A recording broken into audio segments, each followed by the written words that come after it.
할렐루야. 하나님을 찬양합니다.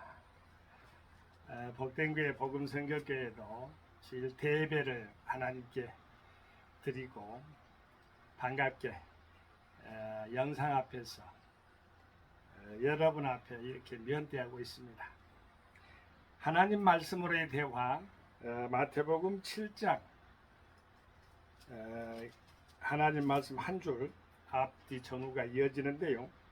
5줄 한 줄 읽고 하나님 말씀 속에서 또 이어가도록 하겠습니다. 외식하는 자여, 먼저 네 눈 속에서 들보를 빼어라.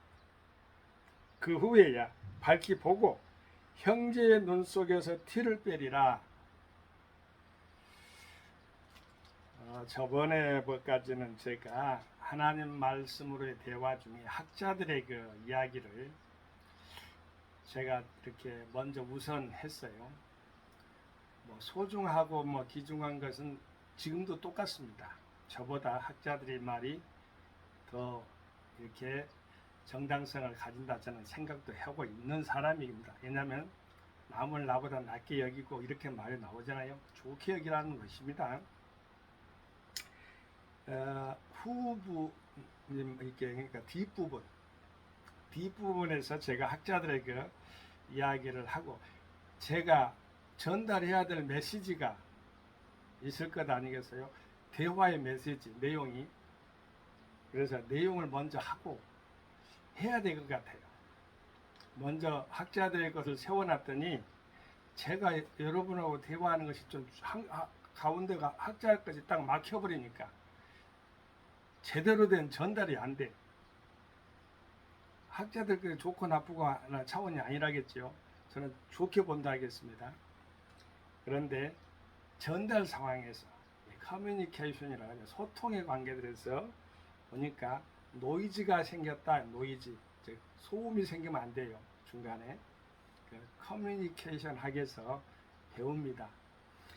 오늘 하나님 말씀 가운데 이제 산상수훈에 기해서 이어지는 건데요.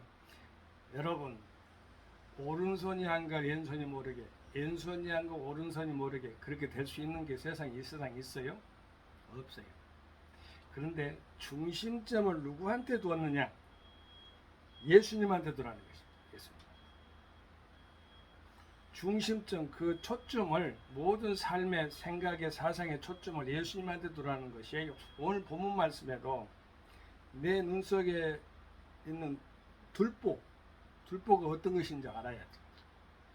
남의 형제에 있는 눈 속에 티는 알 수 있죠. 들보를 몰라. 어떻게 들보를 뺄 수가 없어요.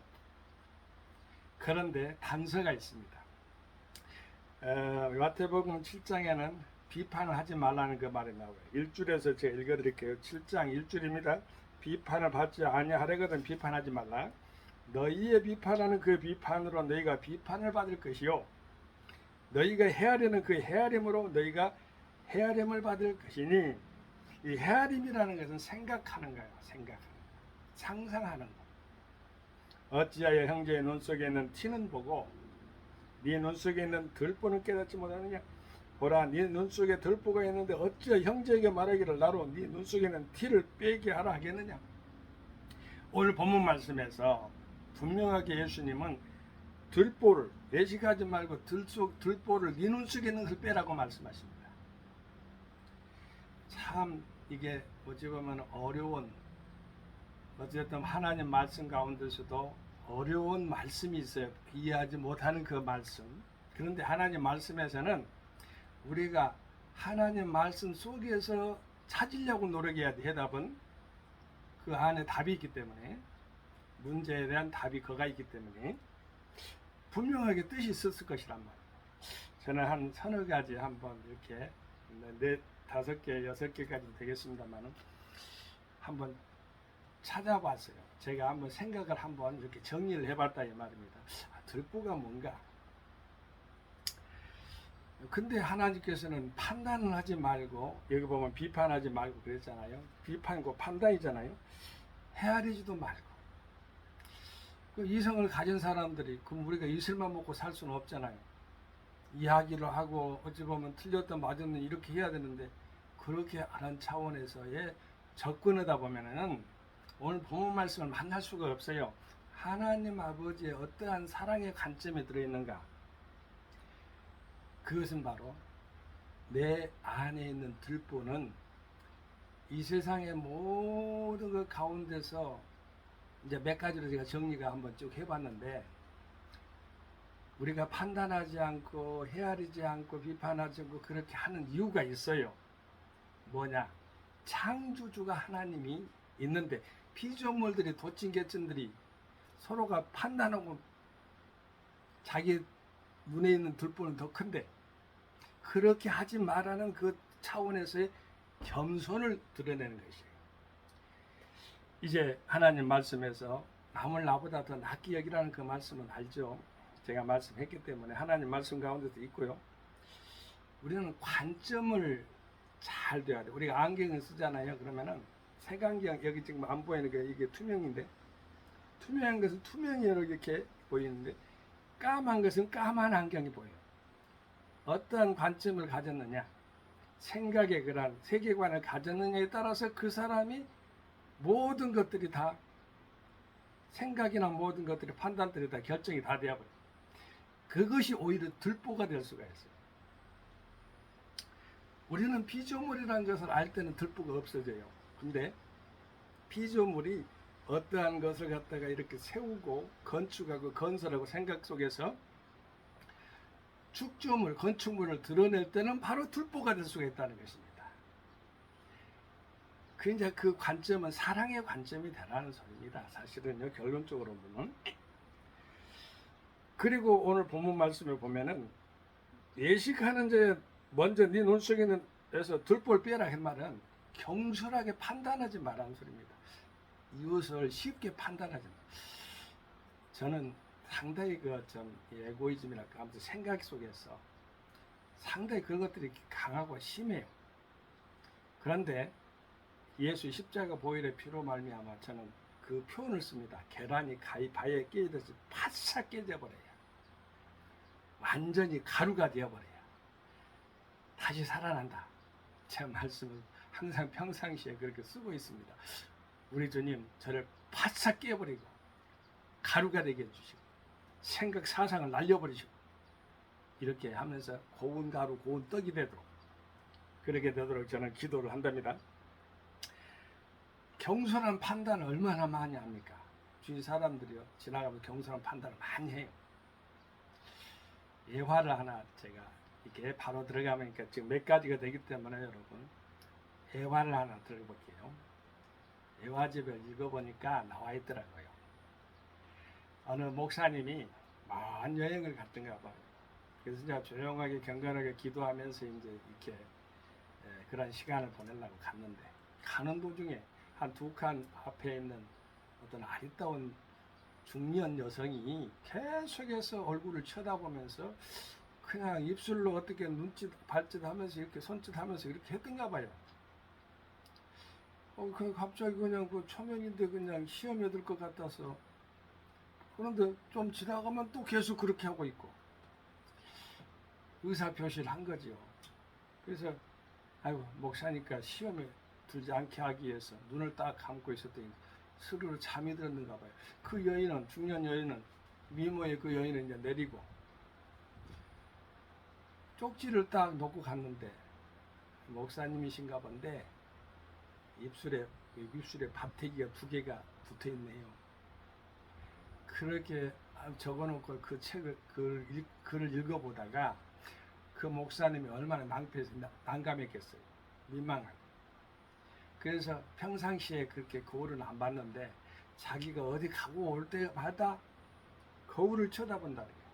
뭐가 묻었나, 또 밥풀이 안 묻었나, 그건 알겠지만 다른 거 생각하면서 그 하나님 말씀을 우리에게 들려주셨잖아요. 그래서 하나님 말씀도 거울이 되는 거예요.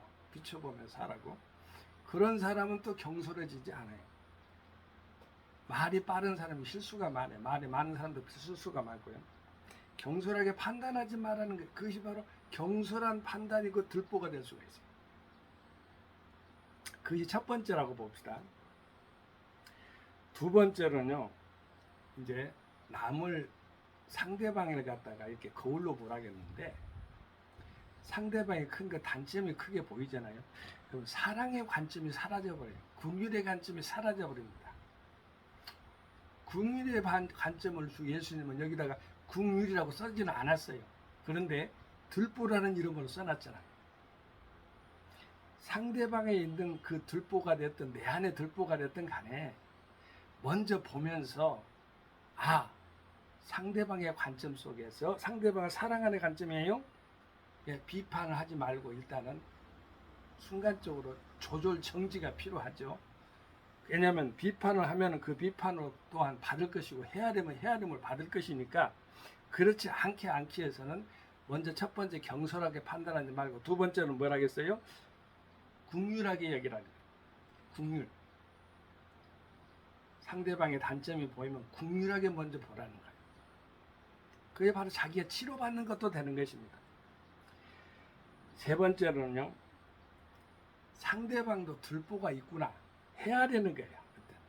헤아리는 거. 상대방도 저런도. 왜냐면은 우리는 피조물이지 창조주가 만든 것을 창조물이라고 하지만 창조주가 있잖아요. 주. 피조 세계는 도찐 개찐이야. 다 세상 모든 것이 다 거기서 거기요. 판단은 유보하는 거야. 그리고 들보가 있구나 그렇게 생각하는 거, 그 존재를 생각하는 것입니다. 그럴 수도 있겠구나 하고 그런 모습 속에서 이해도도 확장시킬 수가 있잖아요. 그래서 편견을 버리는 거예요. 그 편견을 버리는 것이 세 번째가 될 수가 있어요. 편견, 바른 시각으로 보는 것이죠. 편견을 버린다는 것은 또한 적극적인 인격으로 사랑의 인격으로 바라봐야 돼요. 제가 어떤 상대방의 것을 봤어요. 근데 상대방을 보니까 내가는 티인데 상대방은 들보로 보인다 이거. 그건 결국은 자기 것인데. 그러면 사랑이 결여된 것이죠. 적극적 사랑이 개입하지 않을 때 바로 그 들보를 또 끄집어냅니다. 남을 비방하거나 할 때는 불리하거나 일간질할 때는 계속 반복해서 이야기도 합니다. 그것이 바로 사회를 분란시키게 만든 거예요. 그 들보도 빼버려야 되는 것이죠. 적극적인 사랑으로 인격으로 대하라는 것입니다. 고정관념. 이제 여러분 가장 쉬운 것 중에 하나가요. 들보 가운데 고정관념이라고 있을 수가 있어요. 종가 여러분 가운데 고정관념 없는 것 같죠? 다 있어요. 이 세상 어떤 사람도요 고정관념이 없다. 그건 시체, 공동묘지나 가서 바라봐야 돼. 아니면 하나님이 인정한 성인이든지 성인 군자든지. 근데 고정관념은요 누구나 다 있어요. 그런데 그 고정관념이 고착돼 깊어지잖아요. 그러면 상대방한테 피해를 많이 줍니다. 그 고정관념을 타파하려면 어떻게 해야 되겠는가? 넓은 지식이 필요하고 이해력이 필요해요. 겸손한 것이 필요해요. 모르면요 가만히 있으면 중이라도 간다 하잖아요. 모르면요 나서면 안 돼요. 그냥 배우려고 하는 자세가 필요해요. 그러니까 배움과 함께 가르치는 것도 배우는 것이요. 사실은요 배우는 자나 가르치는 자 다 똑같습니다. 알아야 되죠. 알으면 고정관념이 내려놓게 돼요. 요즘 우리나라는 좌우 진영이 너무나 극대화돼 가지고요. 자든 우든 극보수든 극자든 간에 아주 못됐어요. 다 어찌 보면요. 제가 말씀드리기가 좀 그렇으면 그것도 다 고정관념일 수가 있어요. 그 고정관념을 넓은 시각에서 변환시키는 것은 사랑뿐이 없어요. 여러분 남을 고치려고 할 때 이렇게 때려가지고 훈계해가지고 막 훈육하고 옛날에 막 그 학교에서 그래서 매출도 그랬잖아요. 전혀 안 고쳐진다는 거예요. 사랑으로 대할 때 고쳐진다는 말이 있어요. 예전에 예화가 또 하나 있는데요. 이제 사람이 이제 더우면 옷을 벗잖아요. 근데 옷 벗기기 시합을 했는가 봐요. 한 사람은 뜨거운 바람, 한 사람은 차가운 바람. 세게 하면 이제 옷이 벗겨질 게 알고 말이야. 그런데 차가운 바람이 있는 것은 더 뭐요? 붙더랍니다. 이렇게 옷 껴 있고. 그런데 더우니까 요즘같이 한참 지금 상당히 더운 이치 있잖아요. 더운 날씨입니다. 그러니까 옷을 살렁살렁 벗어버려. 사랑이 이기는 거예요. 사랑이 그 대상들을 고칠 수가 있는 것입니다. 그리고 상대방을 넓은 아량으로 역지사지로 이해하는 것이 중요해요. 이해하지 못하는 것이 들보일 수가 있어요. 그럴 수도 있겠구나. 어떠한 내 중심이 자아중심이 강하다네 그러면요 그 생각만 있기 때문에 상대방의 상처를 많이 줍니다. 나서려고 할 때 순간적으로 조절을 능력이 있어야 돼요. 비판하지 마, 판단하지 마. 사랑으로 갈 수 있도록 늘 우리 자신을 훈련해야 돼요. 자기중심적 사고를 버리는 것 이게 참 쉬운 일이 아닌데요. 이타적인 것이죠. 이기심보다 이타적인 것. 그걸 기르게 되길 바랍니다. 어떤 학자가 써놓은 거 있고 제가 마칠까 하는데요. 두 파트가 됐네요. 그래서 이어서 읽고 마무리할 테니까요. 여러분 들보에 대해서 또 티에 대해서 이해되죠? 들보만 빼버리면 티는 자연적으로 보이는 거니까요. 상대방에 있는 것은 티라고 보라는 것이고요. 내 있는 들보를 갖다가 먼저 그러니까 내면 경건 영성이라는 우리 복음 성격에서는요. 반성적 목회를 저는 합니다만 항상 보면서 거울처럼 잘못된 것은 고쳐가는 그런 자세가 필요하죠. 어느 학자가 이런 말씀을 써놨어요. 오늘 본문 말씀 속에 있는 것이에요. 마태복음 7장 1줄에서 8장 34줄까지 있는 거 1차적으로 해놨고 그 다음에는 마태복음 7장 1줄에서 5줄에 있는 말씀 오늘 본문 말씀에 들어가 있는 말씀인데 먼저 다음 주에 할 것이니까 첫 번째 건 놔두고 바람 누가 저가 네 귀에 바람도 순종하는 거는 놔두고요. 오늘 본문 말씀에 들어있는 거 형제를 판단하지 말라 이 말씀이 좀 이렇게 와닿는 것이 있어서 먼저 말씀드리고 읽어주고 마치겠습니다. 형제를 판단하지 말라는 예수님의 말씀은 무엇을 뜻하는가? 형제의 오류와 악함에 대해 눈을 감으라는 뜻인가? 우리 중에 완전한 사람은 하나도 없으므로 우리는 다른 사람을 절대로 평가하지 말아야 한다는 뜻인가?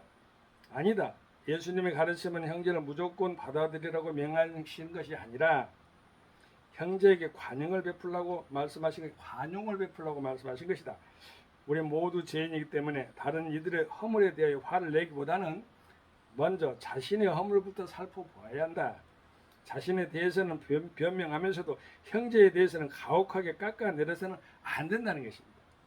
만일 형제를 판단할 일이 있으면 예수님의 방식으로 해야 된다. 형제를 충분히 용서해 줄 마음의 간용을 가져야 한다. 환자를 고치고자 하는 선한 목적을 가진 의사처럼 행동해야 하고 결코 상대를 거꾸로 때리려는 원수처럼 행동해서는 안 된다. 이렇게 어느 학자가 아주 친절하게 또 잘 써놨네요. 오늘 본문 말씀과 함께 다음 주에 이어서 있는 백부장의 믿음 같은 거 이런 것도 나오기 때문에 제가 읽고 마치겠습니다. 저가 네 귀에 바람도 순종하는 거 제7장은 하나님의 나라의 새로운 법인 예수 그리스도의 산상수훈 가운데 마지막 부분입니다. 먼저 경솔한 판단을 하지 말 것을 교훈하자. 아까 제가 말씀드렸죠. 이어 기도에 관한 가르침과 넓은 문과 좁은 문에 관한 교훈이 주어진다. 특히 천국 시민으로서 가져야 할 지구한 실천 주범으로서 소위 황금률로 불린다. 예수는 이어 거짓 선지자들을 주의할 것을 가르치신다. 산상수훈을 마무리하면서 말씀을 듣기만 하지 말고 행하라는 자가 되라고 권면하신다. 마태복음 8장 1절에서 17절 말씀 다음 주에 할 것입니다. 예수의 메시아의 치유 이적에 관한 기록이다. 예수님께서 메시아 사역을 했죠. 산상수훈을 통해 천국 시민의 법을 선포한 이후 예수는 메시아의 권능으로서 각종 이적을 행하셔서 문둥병, 중풍병, 열병, 귀신 들림 등의 각종 질병들을 치유하신다.